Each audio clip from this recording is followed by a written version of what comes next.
First attempt में CSAT को crack करना क्या स्ट्रेटजी थी आपकी? फर्स्ट अटेम्प्ट में क्रैक कर रहे हो तो पहले तो जो बेसिक सब्जेक्ट्स है, जैसे कि हो गया पॉलिटी, ज्योग्राफी, इकोनॉमिक्स और एनवायरनमेंट, वो क्लियर होनी चाहिए। उसके बेसिक्स बेसिक के रिसोर्स क्या रहे? एनसीईआरटी या फिर एडवांस बुक या फिर कोई और? पीवाईक्यू के सबसे इम्पोर्टेंट ट्रेंड्स है। थोड़े आगे चलें मेंस की स्ट्रेटजी को लेकर, तो आपकी मेंस की स्ट्रेटजी क्या थी? आंसर राइटिंग आपने कब से स्टार्ट किया? प्रीलिम्स के बाद, प्रीलिम्स से पहले? आपका ऑप्शनल था, बहुत सारे स्टूडेंट का जो ऑप्शनल होता है सोशियोलॉजी होता है।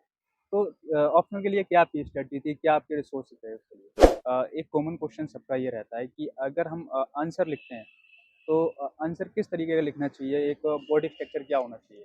जो 2025 को टारगेट कर रहे हैं और प्रीलिम्स देने वाले हैं, उनके लिए क्या मैसेज रहने वाला है? हेलो दोस्तों, स्वागत है एक और शानदार वीडियो में। यूपीएससी के इंटरव्यू चल रहे हैं, हम लगातार कवर कर रहे हैं। सर अभी इंटरव्यू देके आए हैं, सर का पूरा एक्सपीरियंस जानेंगे, इंटरव्यू क्या एक्सपीरियंस रहा, साथ ही साथ इनकी जर्नी के बारे में बात करेंगे। तो सर सबसे पहले आपको बहुत-बहुत बधाई इंटरव्यू अपेयर होने के लिए एंड स्वागत है हमारे चैनल पे। थैंक तो यू। सर थोड़ा अपने बारे में बताइए, आपका नाम, एजुकेशन बैकग्राउंड? मैं निशान भट्ट हूँ। मैं उड़ीसा भुवनेश्वर से बिलोंग करता हूँ। हुँ। मैंने अपनी 10th एंड 12th सैनिक स्कूल भुवनेश्वर से की है। मैंने अपनी बीटेक सिविल इंजीनियरिंग में एनआईटी राउरकेला से की है। उसके बाद मैं प्रिपेयर कर रहा हूँ। ओके, तो आपका ये कौन-सा अटेम्प्ट था? मीडियम क्या था आपका? मेरा सेकेंड अटेम्प्ट था इंग्लिश मीडियम। आज का जो ऑल ओवर एक्सपीरियंस रहा, कैसा रहा? जब आप एंट्री कर रहे थे तब क्या चल रहा था और जब आउटसाइड आए तो क्या लगा? जब एंट्री कर मतलब बाहर पहले लेके बैठाते हैं रूम के बाहर, मतलब जब एक माइंड में क्या कैंडिडेट चल का रहा था चल उस रहा टाइम हो, पे? बहुत नर्वस लगता है उस पॉइंट पे कि थोड़ा मतलब ऐसा लगता है कि क्या होगा पता नहीं, बहुत एंजाइटी होती है। But once you enter the room हुँ, हुँ। फिर इतना फील नहीं होता। देन यू आर लाइक कि ठीक है, ओके। पहला क्वेश्चन जाके बैठना और पहला क्वेश्चन पूछने के बाद फिर सब नॉर्मल हो जाता है। ओके, नॉर्मल इंटरव्यू जैसे रिलैक्स करने की कोशिश की बोर्ड मेंबर ने? बोर्ड बहुत एमिकेबल था, मतलब रिलैक्स करने की कोशिश, मतलब क्या, they were smiley, that was an important thing.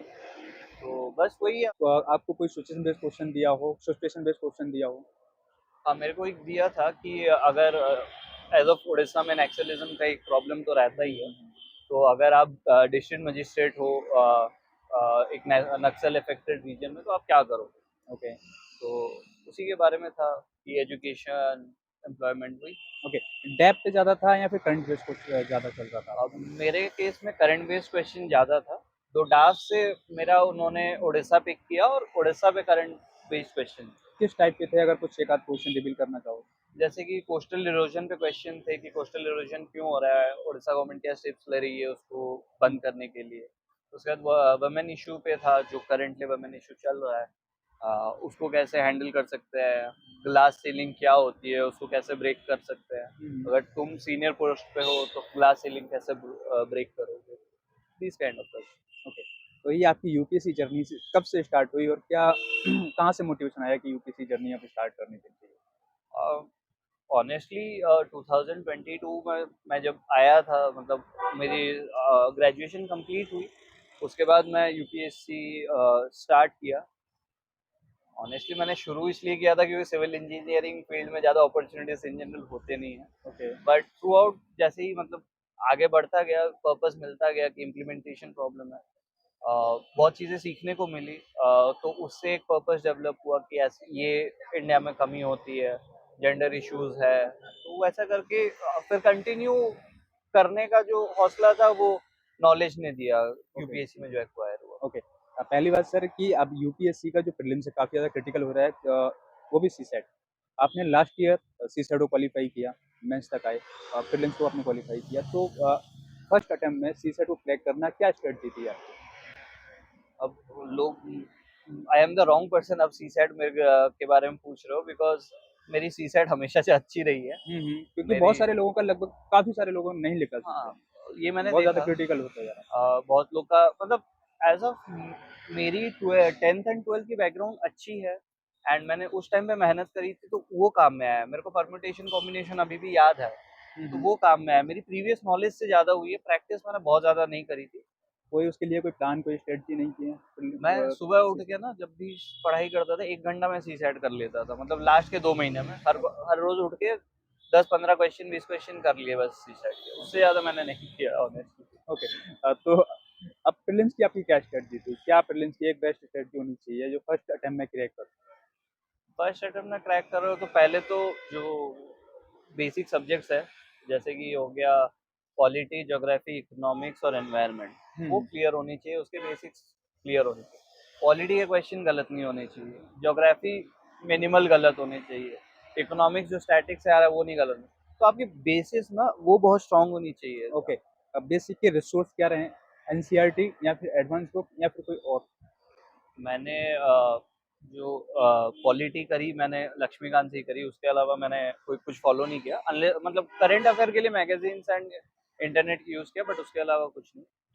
उसके बाद ज्योग्राफी वही एनसीईआरटी, मैंने जीसी लियोंग नहीं पढ़ी है, बट ठीक है। और फिर बचा एनवायरनमेंट, मैंने शंकराचार्य पढ़ी है। और इकोनॉमिक्स मतलब मेरे जो सर थे उनका ही नोट्स मैंने फॉलो किया, मैंने एक्स्ट्रा रमेश सिंह वो सब नहीं किया। आपने कोई कोचिंग ज्वाइन किया या फिर सेल्फ स्टडी किया? नहीं, मैंने कोचिंग ज्वाइन करी थी। मैं आपटी प्लस में था भुवनेश्वर में।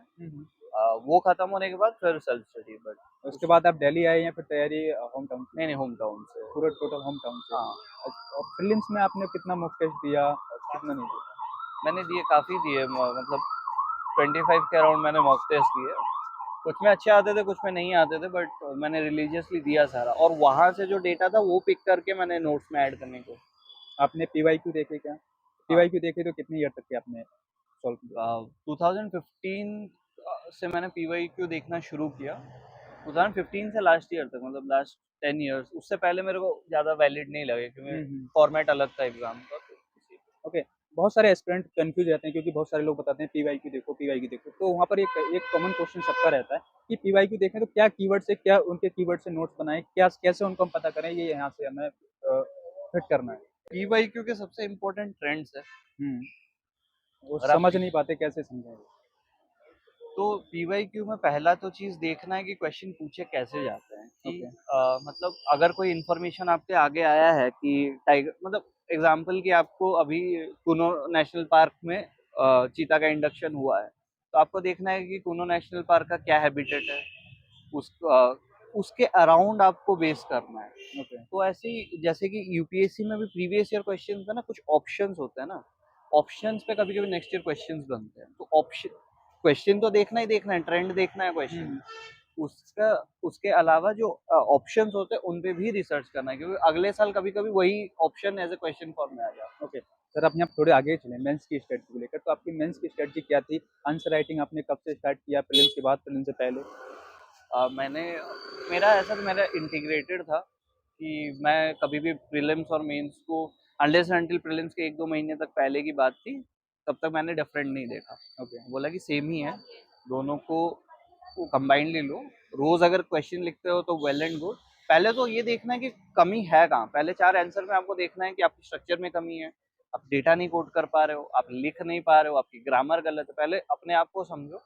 अगर आपको समझ में आ गया कि आप लेवल कौन से लेवल पे हो, जैसे कि आपकी अगर इंग्लिश खराब है तो फिर तो आपको रोज ही करना पड़ेगा, लेकिन आपकी स्ट्रक्चर खराब है तो आपको फिर थोड़ा सा कम करोगे तब भी चलेगा। और अगर आप डेटा पॉइंट्स गलत हो रहे हैं तो अब लिख के तो उसको मैनेज कर नहीं सकते, पढ़ना है, नॉलेज गैप है, तो आपको समझना है कि कमी कहाँ है मेरे आंसर राइटिंग में। तो जहाँ कमी है उसको प्लग करना है। अब कोई सबके लिए एक स्ट्रेटजी नहीं होती, आपको पता करना है कि आप कहाँ हो, then you okay. Solve that problem. Okay sir, आपका ऑप्शनल था। बहुत सारे स्टूडेंट का जो ऑप्शनल होता है सोशियोलॉजी होता है।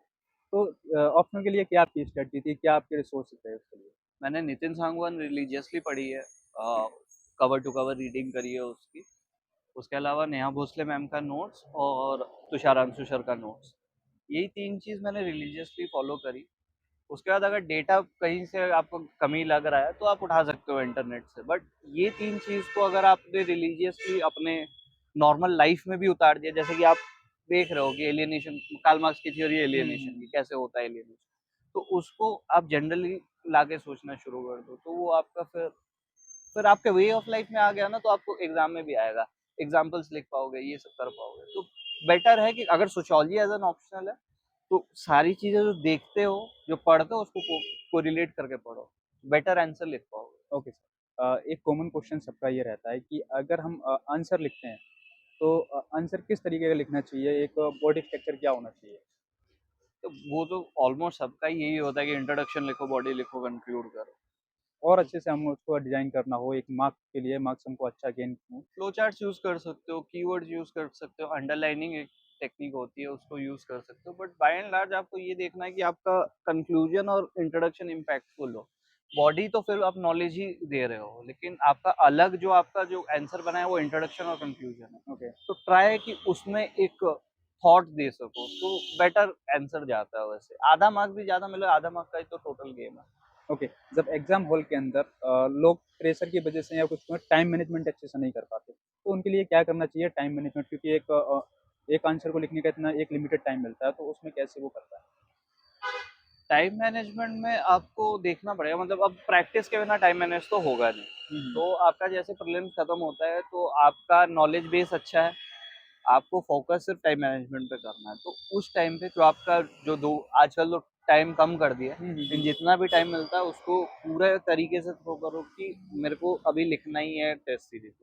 एक बार टेस्ट सीरीज़ेस आप लिखना चालू कर दोगे तो आपका बेटर वे रहेगा। ओके। जो 2025 को टारगेट कर रहे हैं और प्रीलिम्स देने वाले हैं, उनके लिए क्या मैसेज रहने वाला है? पढ़ाई करो 8-9 घंटे और रिलीजियसली पढ़ाई करो। Regularity is the key. एक दिन 14 घंटे पढ़ के दूसरे दिन 3 घंटा पढ़ के कोई फ़ायदा नहीं होता। तो रेगुलैरिटी मेंटेन करो कि पढ़ो, एटलीस्ट 8 घंटे रोज़ पढ़ने की कोशिश करो। एक आध दिन छूटता है तो कोई दिक्कत नहीं है, बट मोस्टली फ़ॉलो करने की कोशिश करो। Okay sir, thank you so much. I hope आपका फाइनल लिस्ट में नाम हो और एज़ अ टॉपर के रूप में हम दोबारा से आपका इंटरव्यू करें। होपफुली। तो आई होप गाइस आपको वीडियो कैसा लगा कमेंट बॉक्स में बता सकते हैं और सर को विशेष दे सकते हैं। तो मिलते हैं नेक्स्ट वीडियो में। Thank you so much.